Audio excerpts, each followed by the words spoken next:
Okay naman. Good morning. Once again, welcome to our procurement activity for today, previous conference of 5 FY 2025 infrastructure project. Before we start, may we ask Engineer Clyde Estrella for a short training.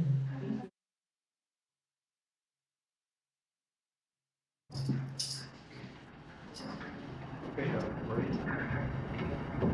we thank you once again for this time that we can part of the project and work for this activity that we really know about the project. It was proposed in order that we can understand what this is about. Maybe president Santos, one of us, and maybe one of just the president. Good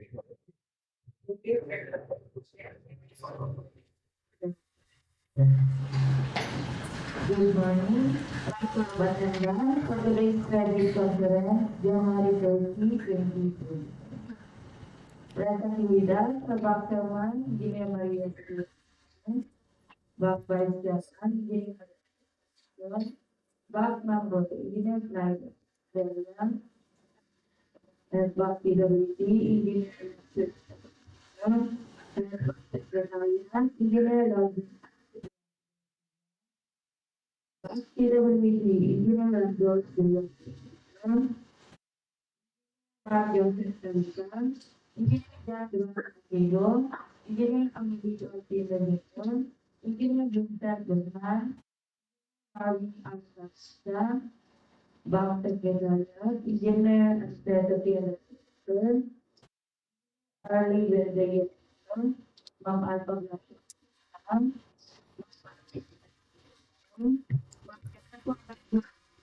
Bank Jessica Valentong, Engineer Martin, Constance, Very good Secretariat of the Barrientos, Ban Barangay. Representative from PBS, Engineer Archangel and Arjana, Engineer Andrea Marina, and Engineer Carla Archie. Representative from Barangay Lansana, Sarah Oli Norte. Madam Chairman, we have a Good morning once again. Call to order the city conference today, January 30, 2025. 2025 infra project.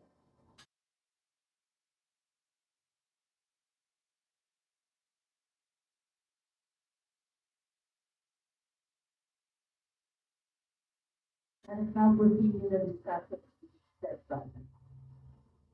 For the first project, 25AE0054, Basic Infrastructure Program, Construction of Multipurpose Building, Fire Station, Barangay Norte, San Juan, Norte.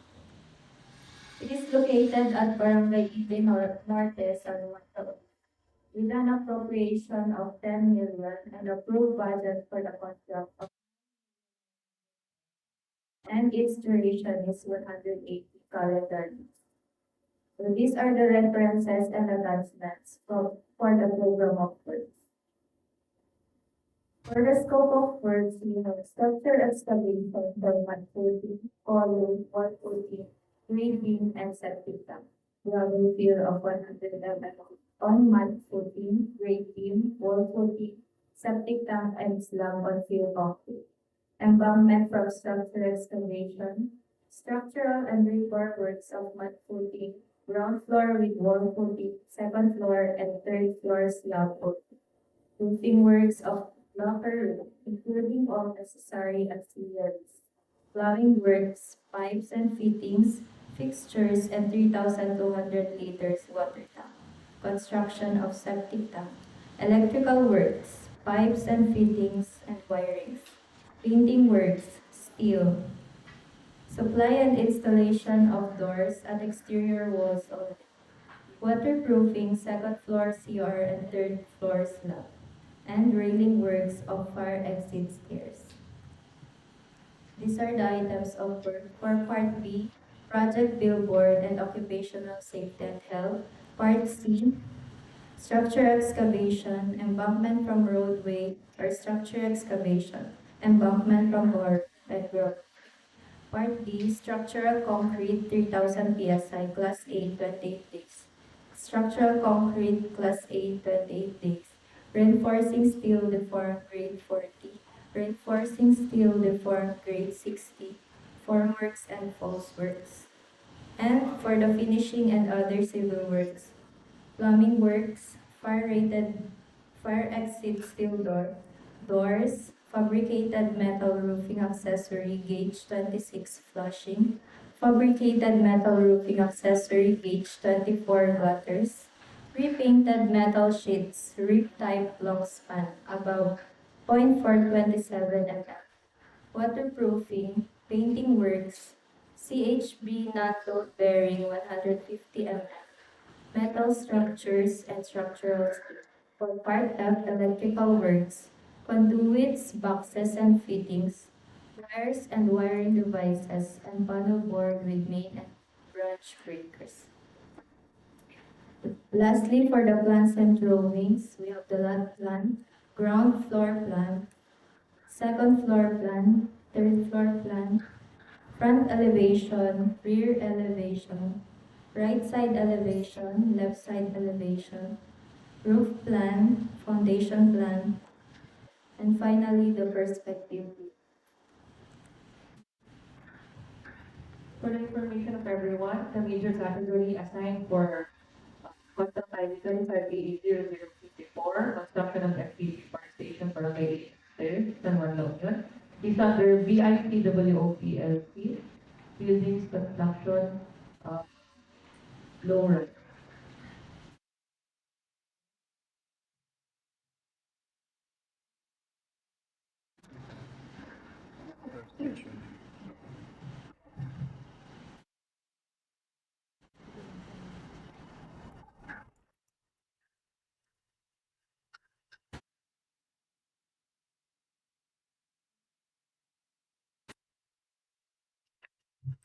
Good morning po. Project information.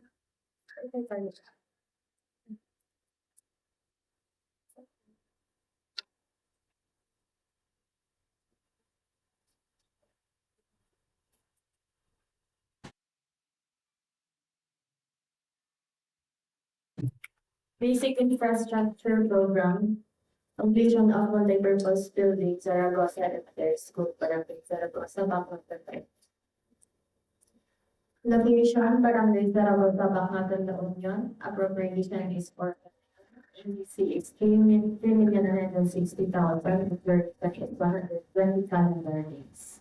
Scope of works, installation of 4 blackboards, installation of 16 ceiling fans, application of waterproofing cement bases of water, painting works of masonry walls, application of glaze and base tiles, floor finishes of corridor and classrooms, and construction of the blasting. For references and attachments, construction materials, price data for quarter CY 2020. For equipment cost based from the 26th edition of ACEL per canvas prices of materials, hauling cost analysis of materials, updated labor costs. Ito po yung perspective. Items of work, project billboards, occupational safety and health, removal of structures and obstruction, structural concrete, reinforcing steel, grade 40, formworks and false works, cold water lines, blackboards, ceiling on metal frame, carpentry and joinery, moldings, waterproofing cement bases, glaze tiles and frames, unglazed tiles, cement floor finish with floor hardening, cement plaster finish. Painting works for masonry concrete, painting works wood painting, and for steel. CHP non-loading bearing 150 mm. And ventilating system, and lastly, fire alarm system. Ito po yung ground floor plan. Second floor, roof, ground,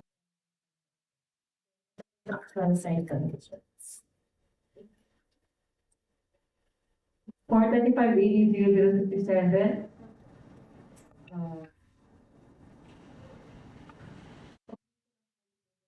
Zaragoza Elementary School, Barangay Zaragoza, Bacnotan, La Union. The major category assigned is under BICWOPLC, Buildings Construction without files, low-rise, concrete-free.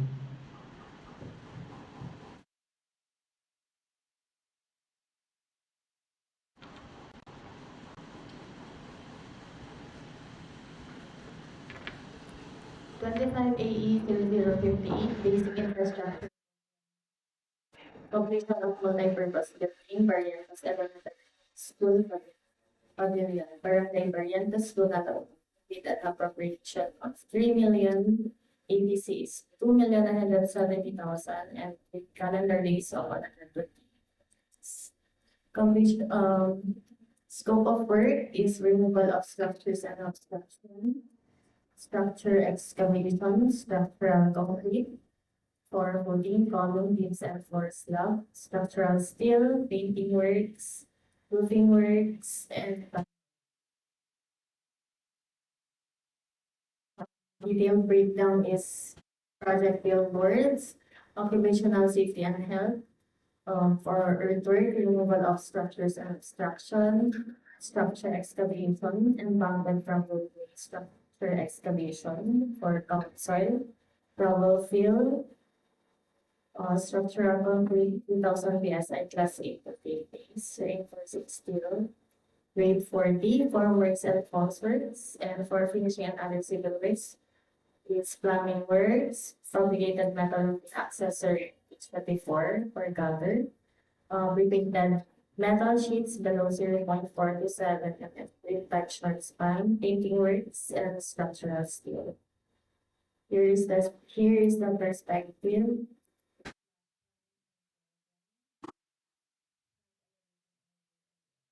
Right side elevation and left side elevation. Roof framing plans, part detail and plus detail. And then the geotech picture. For 25AE-0058, completion of multipurpose building, Barrientos Electric School Pavilion, Barangay Barrientos, Luna, La Union. The major category assigned is under BICWOPLS, using construction without file, low-rise, steel frame. Thank you. Next is basic infrastructure program, construction, completion of multi-purpose building, Barangay Lipay, San Gabriel. Location is San Gabriel. Appropriation is 3,000,000, ABC is 2,907,000, the duration of 120 days. Scope of work, demolition of existing roofing, installation of roof panels and roofing accessories, construction of stairs, and painting works. For items of work, project billboard, occupational safety and health, removal of structures and obstruction, structural concrete, suspended slab plus 8 and 8. Reinforcing steel, formworks and false works, storm drainage and downspout, ceiling, metal frame 4.5 fiber cement board, tempered glass, fabricated metal roofing accessory flush for flushing, gutters and rectangle blocks. Cement plaster finish, painting works, paint for masonry and steel, reflective insulation, aluminum cladding, HD non-bearing for 100 mm, 50 mm. Railing, conduits, boxes and fittings, wires and wiring devices. Panel board with main and branch breakers, and lighting fixtures.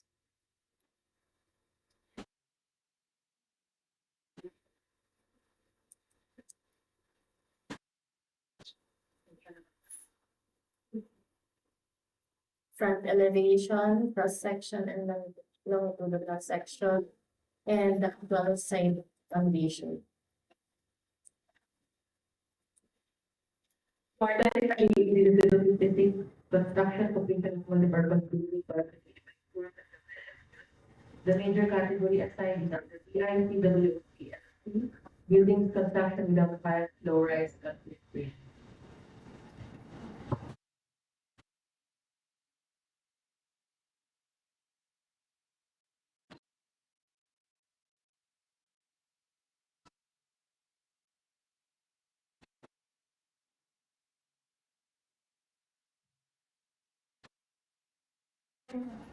For the previous conference of the project ID 25A005,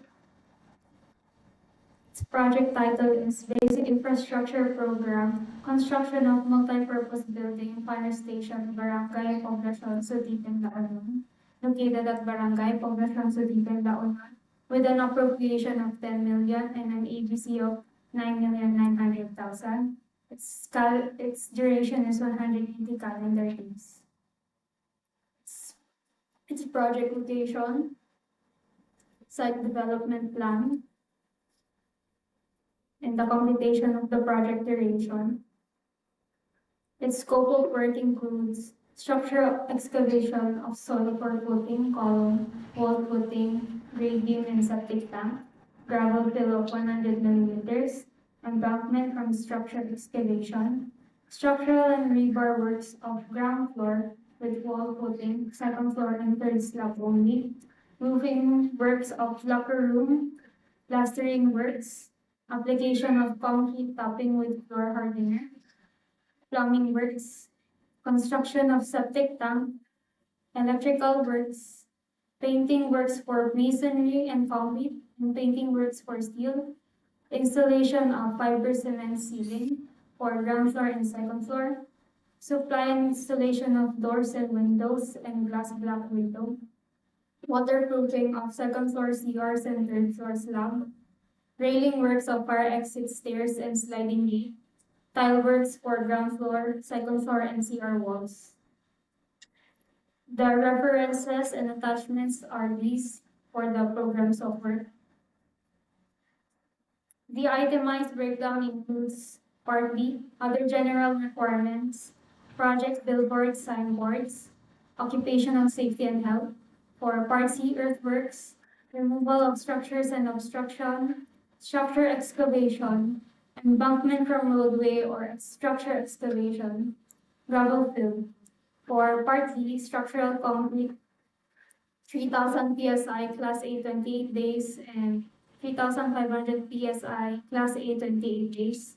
Reinforcing steel D form grade 40 and grade 60. Part E, finishing and other civil works include plumbing works, ceiling 4.5 millimeters fiber cement, fire-rated fire exit steel door, aluminum glass windows, sliding and awning type, wooden panel doors, tempered glass door 10 millimeters, glass and glazing, fabricated metal roofing accessory, flashing gutters, pre-painted metal sheets, waterproofing cement bases, glass tiles and trims, and glaze tiles, cement floor finish with floor hardening, cement plaster finish, painting works for masonry and steel, PVC doors and frames, CHB non-load bearing 100 and 150 millimeters, metal structures and structural steel, and under Part F electrical, conduit boxes and fittings, wire and wiring devices, panel board with main and branch breakers,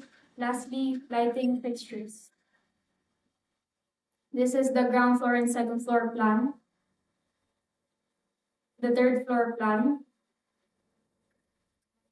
the roof plan and the ceiling plans for ground and second floor, the front elevation, the rear elevation, left and right elevations, and the exterior perspective. Thank you.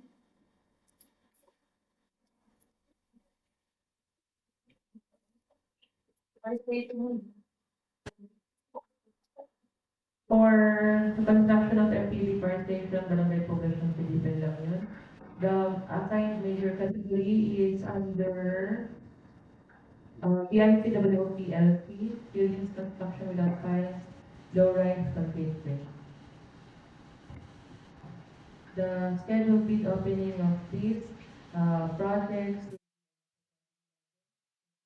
at 10 a.m. and other documentary requirements to be discussed by Gabriel and Juan.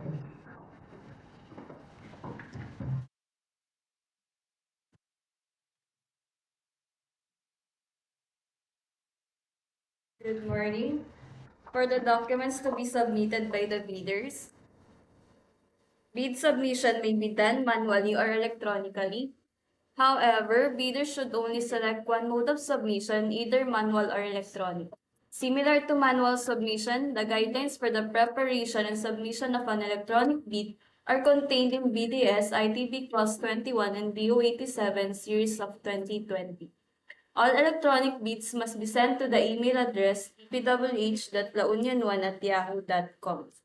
The submission of bids through online submission to the given website or any other electronic means, the bidder shall submit an electronic copy of its bid, which must be digitally signed. An electronic copy that cannot be opened or corrupted shall be considered non-responsive and thus automatically disqualified.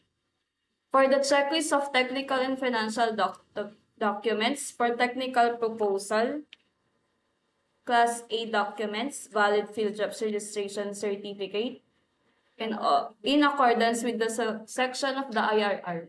For technical documents, here are the following. Statement of the prospective bidder of all its ongoing government and private contracts, including contracts awarded but not yet started, if any, whether similar or not similar in nature and complexity to the contract to be bid. And statement of the bidder's single largest completed contract, similar to the contract to be bid except under conditions provided under the rules. And special pickup license in case of joint ventures, and registration for the type and cost of the contract to be bid, and the original copy of bid security. If in the form of a surety bond, submit also a certification issued by the Insurance Commission or original copy of notarized bid securing declaration. For bid validity and security validity period, 120 calendar days from the date of submission of bids. For the checklist of technical and financial, for project requirements, which shall include the following: organizational chart, list of contractors' key personnel, list of contractors' major equipment units, and the original of duly signed omnibus sworn statement. For financial documents, the prospective bidder's computation of net financial contracting capacity. And for financial proposal, original of duly signed and accomplished financial bid form, and other documentary requirements under RA 9184. Original of duly signed bid prices in the bill of quantities, and duly accomplished detailed estimates form, including a summary sheet indicating cash flow by quarter. For the criteria and procedure for detailed evaluation of bids, post-qualification, and award, the financial component of the bids of each past bidder shall be evaluated using non-discretionary criteria, including arithmetical corrections for computational errors, and thus determine the correct total calculated bid prices. The BAC shall automatically disqualify any total calculated bid price which exceeds the ABC. The following factors are to be considered in the valuation of the bid prices. First, bid evaluation, completeness. For post-qualification, if above ABC non-complying, verification of legal requirements for their licenses, certificate, permits, non-inclusion in blacklist. For technical requirements, SLCC, key personnel, availability and commitment of major construction equipment, qualification of bidders with delayed ongoing contracts with the DPWH. For the financial requirement, audited financial statement, especially current assets and liabilities, up-to-date value of all outstanding or uncompleted works under ongoing awarded contracts, and updated NFCC versus ABC. That's all. Thank you. For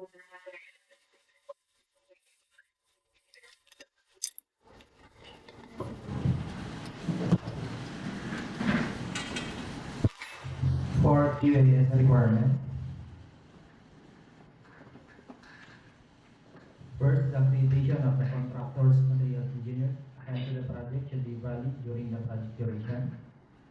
Second, the contractor ME should prepare and submit the QCP or the quality control. Once they are issued with notes documents, and this is to be reviewed and checked. All material with minimum test requirements that are to be used in the project should be subject to testing or to be issued with engineer certificate or whichever is specified based on volume 2 and DEO 49 series of 2021 or the volume 3 of our department.